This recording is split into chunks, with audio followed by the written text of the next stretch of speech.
Furniture market तोड़ने की मुनादी से कारोबारियों में हड़कंप मच गया है। इससे पहले फरवरी 2025 में भी इस मार्केट को हटाने की पूरी तैयारी की गई थी, लेकिन तब राजनीतिक हस्तक्षेप के चलते कार्रवाई रोक दी गई थी। हालांकि अब प्रशासन एक बार फिर इस दिशा में सख्ती से आगे बढ़ रहा है। चंडीगढ़ सेक्टर 53 और 54 की फर्नीचर मार्केट पर तलवार लटक गई है। प्रशासन ने इस मार्केट को अवैध घोषित करने के बाद अब इसे तोड़ने के अभियान को फिर से तेज किया है। शनिवार को पूरे बाजार में मुनादी कराई गई। दुकानदारों को 3 से 4 दिनों के भीतर दुकानें खाली करने के निर्देश दिए गए हैं। प्रशासन ने साफ कर दिया है कि यह मार्केट सरकारी भूमि पर अवैध रूप से बसी हुई है। प्रशासन ने इस कार्रवाई की घोषणा के बाद फर्नीचर कारोबारियों में हड़कंप मचा।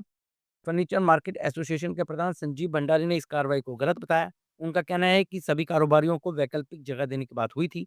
इसके बिना कोई कार्रवाई करना अनुचित है। भंडारी ने बताया कि इस संदर्भ में वह सोमवार को डीसी व अन्य आला अधिकारियों से बात करने की कोशिश करेंगे।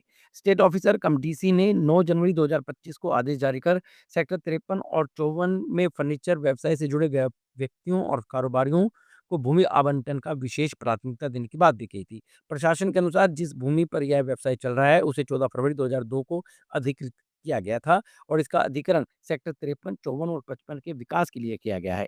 हालांकि कारोबारियों का दावा है कि उनकी दुकानें 1986 से यहां पर स्थापित हैं। प्रशासन ने इस मामले में सुप्रीम कोर्ट के 2020 के इंदौर डेवलपमेंट अथॉरिटी बनाम मनोहरलाल मामले के फैसले का हवाला दिया है। इसके अनुसार सरकारी भूमि पर अवैध रूप से व्यवसाय करने वाले अतिक्रमणकारियों को हटाया जाए।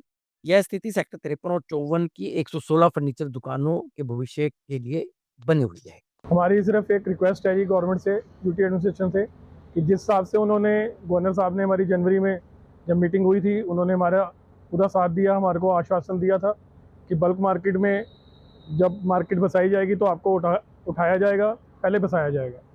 यही बात जब 30 जनवरी डीसी साहब से हुई थी हमारी मीटिंग यूटी गेस्ट हाउस में, उन्होंने हमारे को आश्वस्त किया था कि पहले आपको बसाएंगे फिर उठाएंगे। अब कल एकदम ही ये अनाउंसमेंट करी है, बुनियादी करी है कि आप 2-3 दिन में अपना सामान उठाएं।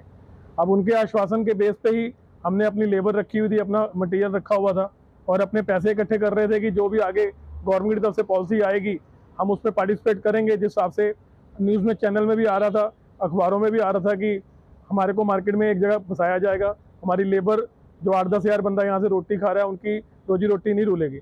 हम 1986 से यहाँ बैठे हुए हैं।